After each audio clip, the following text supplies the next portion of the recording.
Nuestro cerebro nos engaña. Cuando recordamos y cuando pensamos en nosotros mismos. Cuando soñamos y cuando percibimos la realidad que nos rodea. Nuestro cerebro finge, adultera, falsifica, pero tiene buenas razones para hacerlo. Nuestro cerebro es un dispositivo fruto de la selección natural y está dedicado al servicio de un organismo vivo, nosotros. ¿Y cuál es la meta de todo organismo vivo? La supervivencia. Nuestro cerebro busca nuestra supervivencia a toda costa y a veces para conseguirlo es capaz de suplir la información que le falta por fantasías y confabulaciones.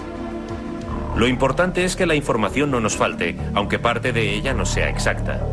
Lo importante es que la realidad se nos presente con un sentido completo y coherente. Que creamos que todos nuestros comportamientos están bajo nuestro control. Que nuestra memoria parezca un reflejo de lo ocurrido. Para nuestro cerebro es más importante contarnos una historia consistente que contarnos una historia verdadera. El mundo real es menos importante que el mundo que necesitamos. Fíjense en la figura de la pantalla. Las líneas grises horizontales son paralelas entre ellas. Pero observen qué pasa cuando los cuadrados se desplazan a un lado. ¿Todavía las ven paralelas? Parece que el paralelismo es relativo, pero ¿puede esto ser posible?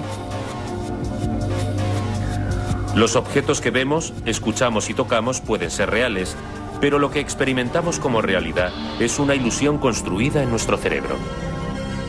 Nuestra memoria no es de fiar, no funciona como una cámara fotográfica, y mucho menos como el disco duro de un ordenador.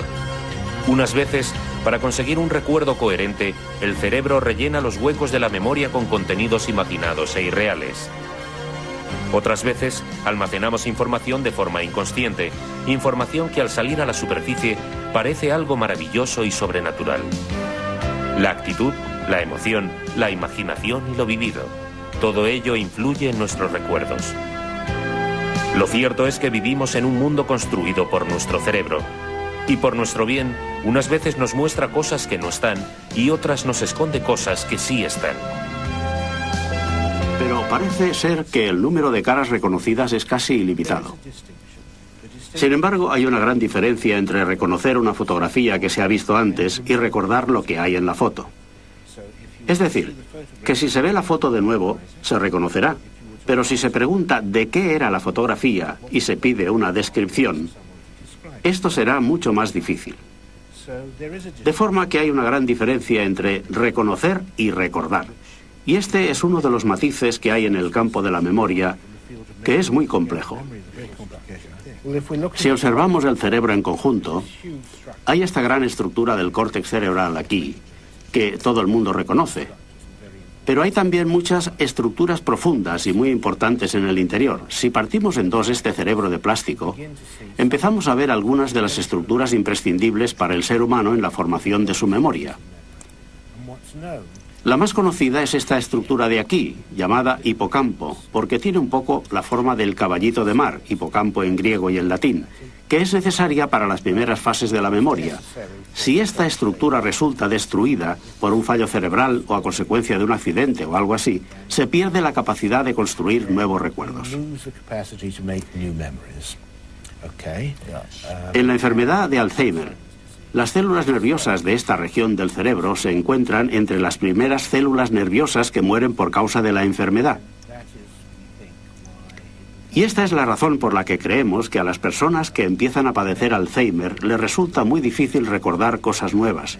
Recordarás un caso famoso, el del paciente al que conocemos solo por las iniciales HM.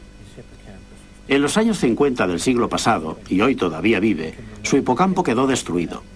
En aquel entonces él era un joven de unos 20 años, y hoy conserva todos los recuerdos hasta el momento justo en que su hipocampo quedó destruido.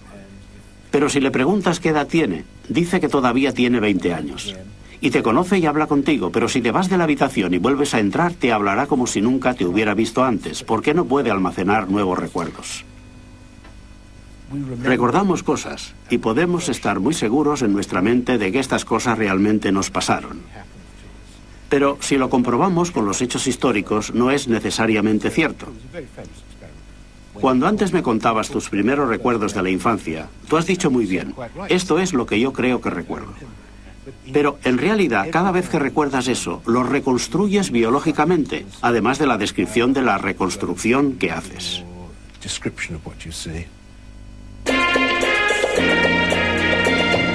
Nos ha ocurrido a todos. Estamos allí y es como si ya hubiéramos estado antes. Sabemos qué es lo que va a pasar. Es el fenómeno del déjà vu o de lo ya visto. ¿Por qué se produce? No está claro. Una de las explicaciones propuestas es que a veces en el cerebro se produce un retraso de fracciones de segundo en procesar la información, pero no en almacenarla en la memoria. Por eso, cuando la procesamos, tenemos la sensación de que la estamos viviendo y recordando a la vez. El presente se hace pasado en nuestra cabeza. Mediante los sentidos, el cerebro establece un diálogo con el mundo externo que nos permite interpretarlo y sobrevivir en él. Pero en muchas ocasiones, como en el déjà vu, esta interpretación no se corresponde con la realidad. Muchos de estos engaños se deben a una capacidad sorprendente de nuestro cerebro. Cuando la información que le llega del exterior no es suficiente o es confusa, se la inventa. Rellena los huecos informativos para construir una realidad lo más lógica posible, de acuerdo con nuestros esquemas mentales. En un lugar donde hay mucho ruido, por ejemplo, nuestro cerebro rellena los huecos auditivos y así nos permite mantener una conversación. Y en situaciones de mucho estrés o cansancio, cuando las entradas sensoriales son muy deficientes, puede provocar alucinaciones en personas sanas. Esta especie de horror vacui cerebral también abarca la memoria, porque los recuerdos son una mezcla de realidad y ficción. Los cortamos, pegamos y empalmamos, resolviendo ambigüedades y estableciendo conexiones razonables entre los hechos, aunque no las haya. Otra trampa para crear una historia plausible, aunque poco fiable. Y es que el cerebro no ha evolucionado para comprender el mundo, sino para que sobrevivamos en él. Y parece que para eso es mejor contar con una historia coherente, aunque sea en parte falsa, que con otra más real, pero incompleta. Sin embargo, la más impactante de las ilusiones mentales quizás sea la sensación de unidad mental, el yo, la conciencia de uno mismo. Hoy sospechamos que es uno más de los productos de la actividad cerebral. Ni nada más, ni nada menos. De hecho, hay muchos estados en los que desaparece, como estar anestesiado, borracho o dormido sin soñar. Y sin embargo, todas las demás funciones ocupan el mismo espacio de masa cerebral, y esta continúa con los mismos requerimientos de oxígeno y nutrientes. Muchos expertos creen que más que una unidad, somos una sociedad de mentes distintas que funcionan como una orquesta. Pueden sonar todos los instrumentos a la vez, pero también se forman quintetos, cuartetos o simplemente un solo. Oye, vamos a ver. Lo que tú dices es que la memoria se mantiene a pesar de los cambios estructurales que se producen en las relaciones sinápticas o entre las neuronas. Estás hablando de una de las paradojas de los sistemas vivos en general. Acabamos de conocernos por primera vez para hacer esta entrevista. Si tuviéramos que volvernos a encontrar dentro de 1 o 2 semanas, o incluso un mes, espero que nos podríamos reconocer. Sin embargo, cada molécula de nuestro cuerpo durante este tiempo habrá circulado muchos cientos de miles, muchos millones, y no solo las sinapsis o las neuronas. Algunas moléculas se habrán roto y resintetizado cientos de veces en un segundo. Y sin embargo, seguimos siendo la misma persona. De forma que no es solo el cerebro el que conserva la estructura o la memoria, también lo hace todo el cuerpo. A pesar de todos los cambios estructurales, a los continuos... Tú ahora no eres la misma persona que eras cuando te has levantado esta mañana. Y sin embargo tienes la impresión de que lo eres, pero en términos de moléculas no lo eres. Es decir, creo que en biología tenemos un problema al intentar comprender cómo mantenemos una unidad estructural, una unidad que la da el proceso, la dinámica. Aunque las moléculas estén cambiando constantemente, y esta creo que es una reflexión fascinante. Sobre esto hay un par de temas que me gustaría comentar. Primero, es que el olvidar también es bueno. Hay un cuento muy famoso del escritor Jorge Luis Borges llamado Funes el Memorioso. Funes es un personaje que lo recuerda todo. Nunca se olvida de nada. Recuerda el rastro que deja al caer una gota o el dibujo de efecto marmóreo de la contraportada de un libro. Y como dice Borges, tardaba todo un día en recordar lo que le había sucedido el día anterior. Y Funes se murió muy joven de una sobredosis de memoria. Es muy importante no recordarlo todo y hay que olvidar todo lo que no tiene relevancia. Tener un cerebro eficaz quiere decir tener un filtro de percepciones, un sistema de filtro que elimina todo lo que es trivial, como por ejemplo lo que has desayunado hoy. O sea que cuando alguien te dice que te has olvidado de su cumpleaños porque no le importa... Es probablemente cierto si para ti en el fondo es trivial, porque no debes memorizar este tipo de cosas. El problema, por supuesto, es diferenciar lo que es importante de lo que no lo es. Si te presentan a alguien en una fiesta y quieres volverlo a ver, es importante que recuerdes su nombre. Bien, los insectos tienen un sistema nervioso muy distinto de los vertebrados, de los mamíferos, de los humanos. Tienen un sistema nervioso separado en el que grupos de neuronas en unas regiones en particular, por ejemplo en las patas o en el estómago, tienen un cierto grado de autonomía. Una de las invenciones, en términos de evolución, del paso de invertebrados a vertebrados, es que el sistema nervioso se agrupa en la parte superior de la cabeza y se subordina el funcionamiento de todas las otras regiones, de clústeres de neuronas, al funcionamiento de la cabeza. ¿Pensabas que los taxistas tienen un cerebro como el nuestro? Pues no. Un estudio ha revelado que los taxistas de una gran ciudad tienen más desarrollada la región del cerebro que controla la memoria espacial. Ser taxista en una gran ciudad no es fácil. En algunas ciudades, por ejemplo, para obtener la licencia, el conductor debe aprender todo el callejero de memoria y llevar a cualquier pasajero al lugar más apartado de la ciudad sabiendo solamente el nombre de la calle.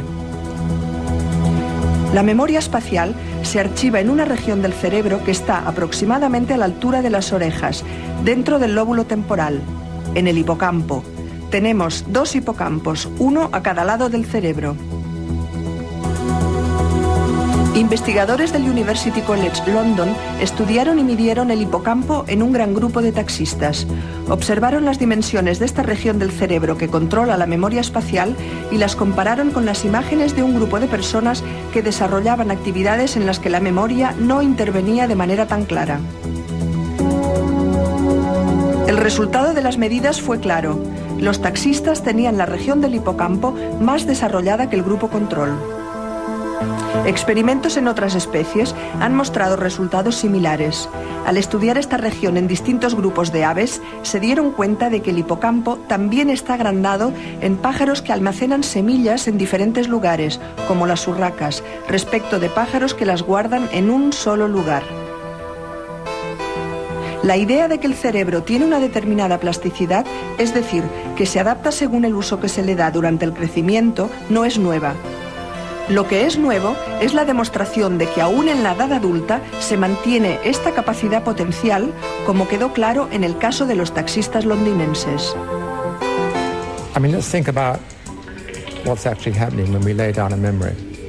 Vamos a hablar de lo que pasa cuando se genera la memoria. Estoy ahora hablando contigo. Todas estas experiencias sensitivas que estoy teniendo, mis manos moviéndose, yo mirando tu cara enfrente de mí, oyendo mi voz, oyendo tu voz, todo esto está llegando al cerebro como patrones de impulsos nerviosos. Tú no existes.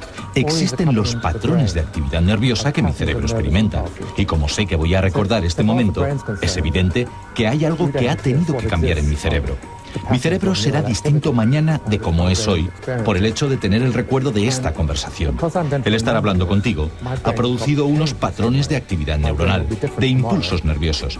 Son estos los que provocan cambios en mi cerebro a través de vías nerviosas, a través de sinapsis. La información se almacena en el cerebro en las sinapsis, que son las conexiones entre las células nerviosas.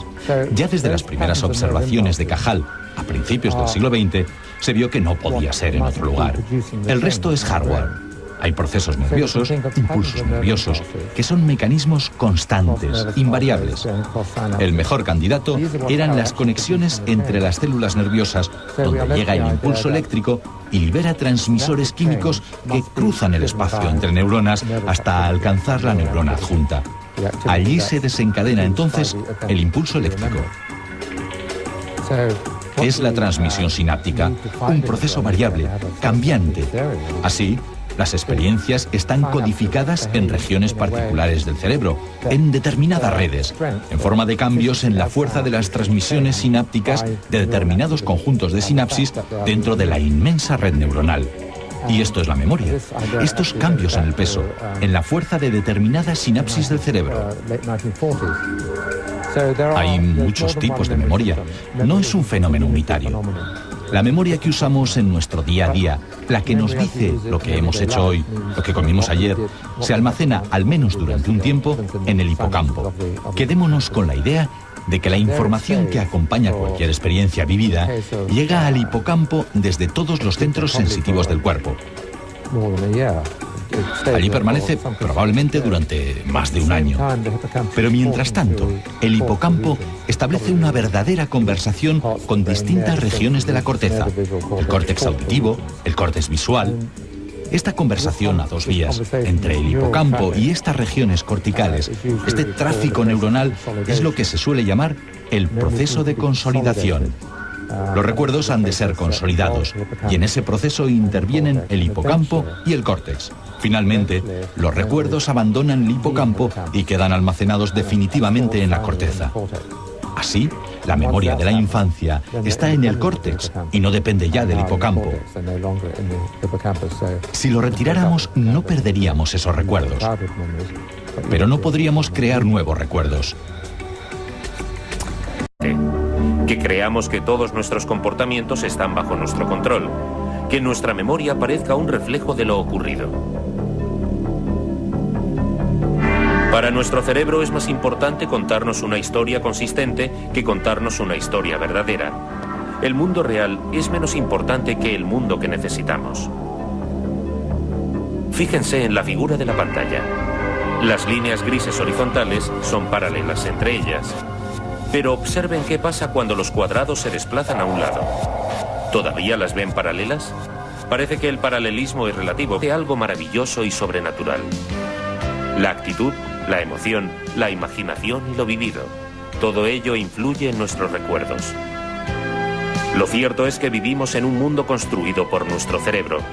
Y por nuestro bien, unas veces nos muestra cosas que no están y otras nos esconde cosas que sí están. Pero parece ser que el número de caras reconocidas es casi ilimitado.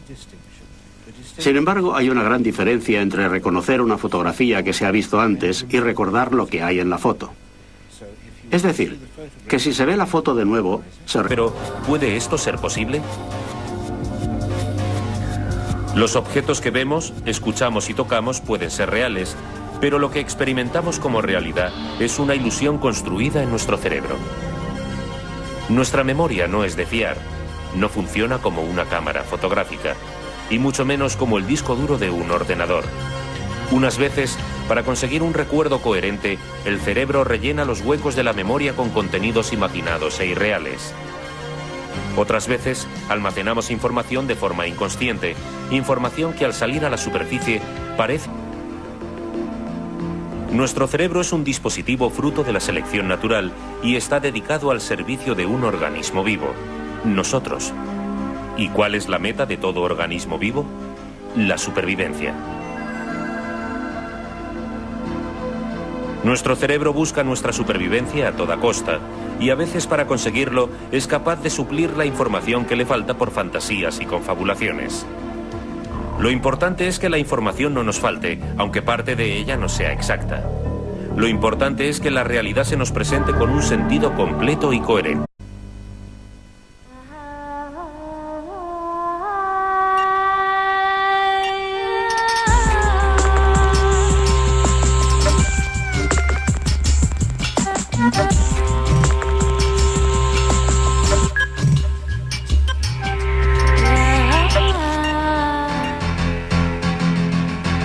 Nuestro cerebro nos engaña. Cuando recordamos y cuando pensamos en nosotros mismos. Cuando soñamos y cuando percibimos la realidad que nos rodea. Nuestro cerebro finge, adultera, falsifica, pero tiene buenas razones para hacerlo.